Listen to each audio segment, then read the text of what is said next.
Welcome to Land Academy. I'm Jack Butala. I'm Jill DeWit. We show you how to buy real estate for half of what it's worth. And sell it on the internet really fast. We are Jack and Jill, and this is the Jack and Jill Show too. With over 15,000 completed transactions, we're the experts at acquiring property. Of all kinds, not just land. For half price and flipping them for way more. All right, let's get this show started. Jack Butala with Jill DeWit. Good day. Welcome to our show today. In this episode, Jill and I talk about how to implement infill lot offer campaigns. This is, if you can't tell, it's really specific. I like it. One of my topics, not Jill's. Before we get into it, though, let's take a question posted by one of our members on the landinvestors.com online community. It's free. What's that supposed to mean? I wouldn't come up with something like this on my own? If it sounds like we're going to talk about something Tony Robbins would talk about, I didn't come up with it. if it sounds like something really Bill Gates would talk about, I probably came up with it. Fine. All right. Before we get into the HTML discussion about... Just kidding. Okay. All right. Daniel asked, I have tried to get a hold of the index maps from a few counties and have come up empty-handed. Can anyone shed some more light on who is the best person at the county office to talk to in order to obtain these maps or any additional information that may be helpful? Thanks. Excellent question, Daniel. In fact, it's topical. It's perfect to the topic today. So a lot of the new people in counties don't understand very frequently what an index map is. And what an index map is, quite simply, is this.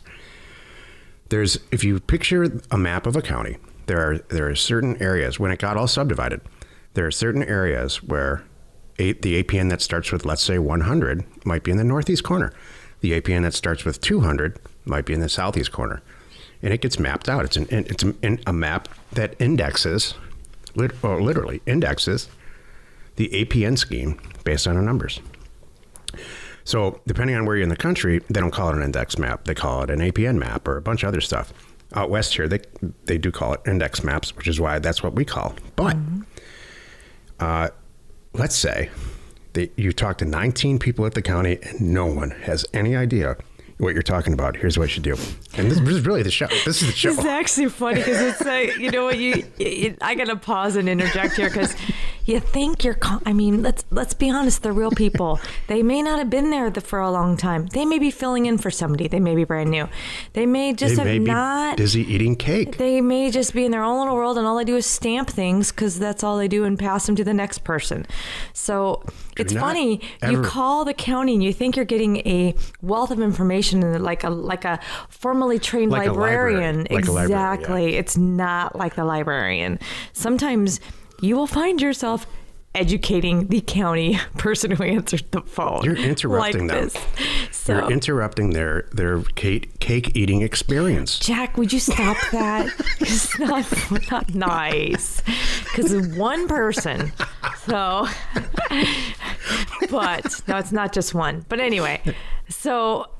So, what do you do when no one knows what an index map is at the place where you're paying your taxes to pay their salary? Oh my goodness. Here we go again.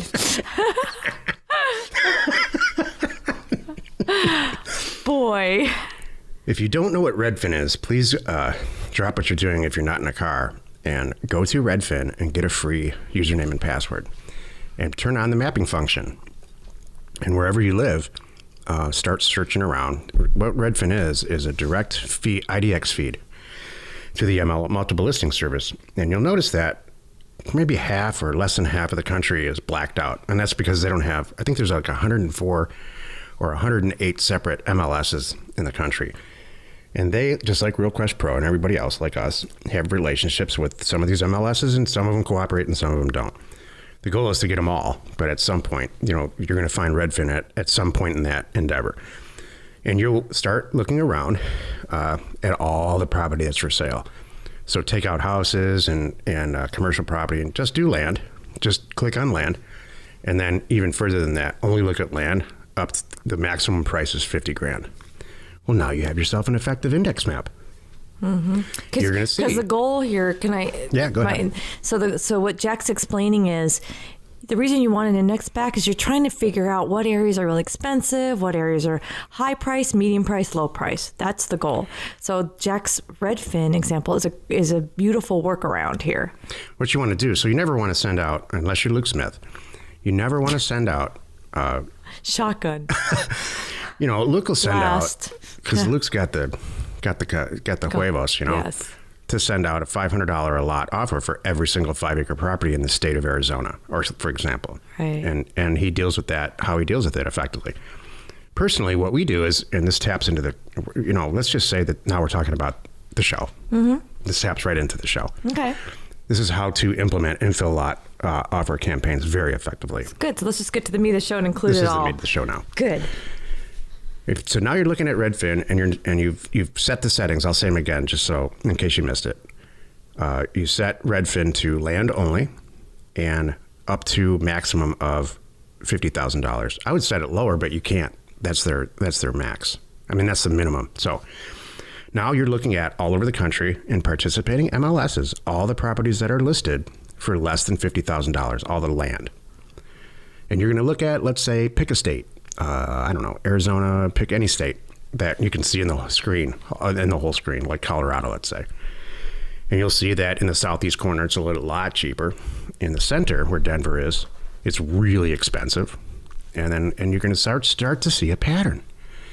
And eventually you're going to find a place, in not necessarily Colorado or any state, where there's properties that are listed for $2,000, $5,000, $8,000, even $15,000, $12,000, some numbers like that. And let me tell you, and here's the takeaway from the whole show, where there's $2,000 to $5,000 to $10,000 properties listed, you send a mailer campaign there, you're going to buy some property for $500 or $1,000. And the same is true where there's $300,000 property listed, infill lots. Let's say this is an infill lot is a lot that's in a subdivision. For lack of a better description, I'll describe it like this: it's right in between two houses. We've all driven down the street and it's, what the heck? Why is there a lot there? Yeah, it's already paved. There's power to the lot line. It's all ready to go. Nobody's built anything on that. Right. What's the story there? Maybe they need an offer. Exactly. So chances are there's a situation going on that hasn't been developed yet where you can buy it real cheap. Mm-hmm. So that's what an infill lot is. And this is a great way, this Redfin way, and it's a great way to create your own index map to find out see the patterns of value. Mm-hmm. Jill and I do it. We have done it in Santa Barbara County and really expensive land counties like that, where there's $1 million property listed. You're going to find $800,000 property. They'll sign an offer. Right. Or in our case, $400,000 or $500,000. So that's how you effectively send what I call micro campaigns. At what point in someone's career should they be really focusing on this? In the beginning? It depends how smart they are. Okay. If you love Excel, and we have almost everybody I talk to now who does I do consulting with, they're aeronautical engineers. Right. Or they're mechanical engineers, or they love data. Right. They love Excel. If you're not a member of our group and you really are bright like this, and you get a paycheck somewhere, consider being a member. I've never said that before, but I mean it. If you're afraid of computers and you don't understand numbers and math, and when someone says math, and you say, "Oh my God, I've never been good at math," this is not for you. Right. Or they say data, and you go, "Uh-oh." This whole career is not for you, and I'm not exagerating. But I think data is sexy. So do I. I just gotta say that. For saying that. I'm gonna get. I really like hashtag sexy data. I'm gonna wear that around. Oh my God, that's a great T-shirt for you. You like that? Sexy data. Sexy data. Hey, I need sexydata.com. Remember that show in the 80s? Now whoever's listening is going to go get it now. Yeah. Someone get me sexydata.com. Just kidding. Remember that show from the 80s where the two computer geeks create a woman?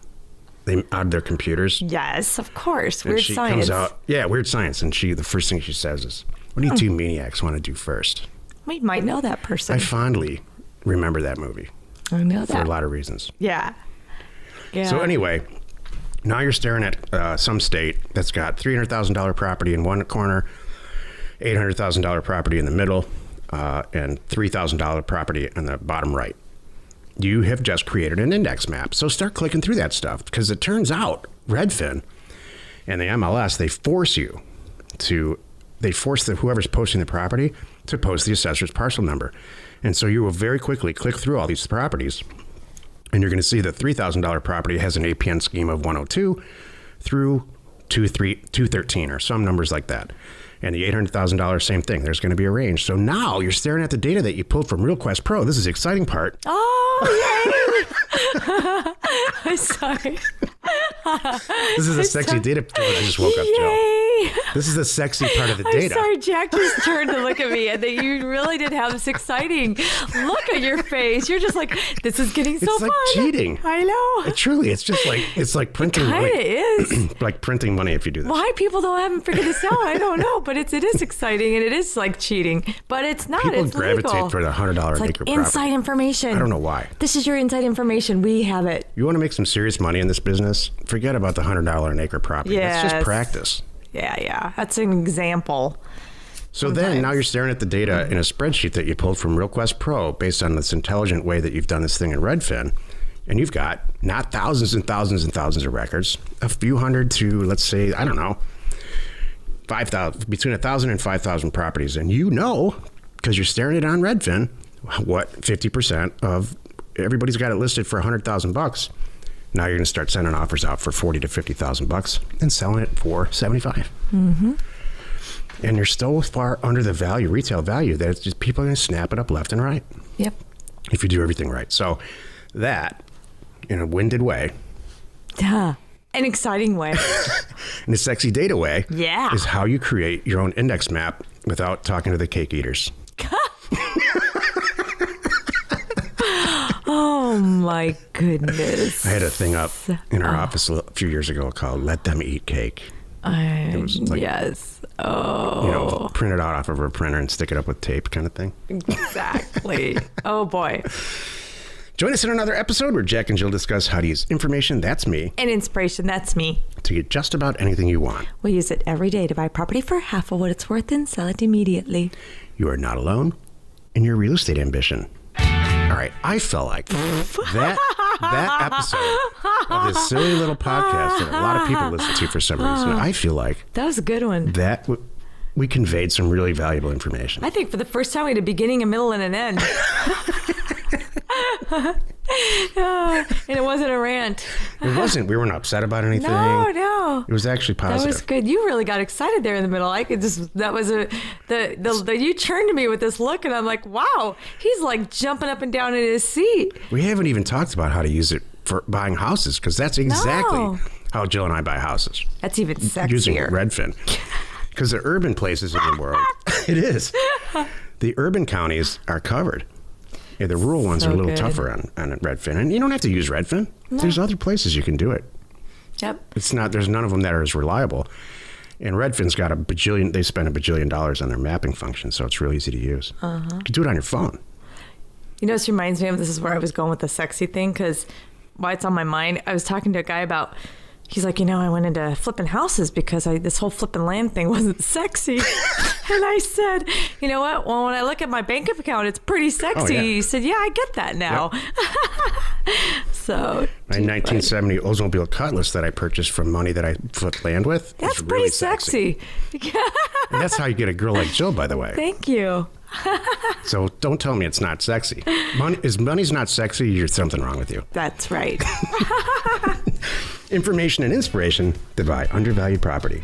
We are Jack and Jill, and this was the Cash Flow from Land Show. We are the experts at acquiring property Of all kinds, not just land, for half price, just so we can flip it for way more. and really fast.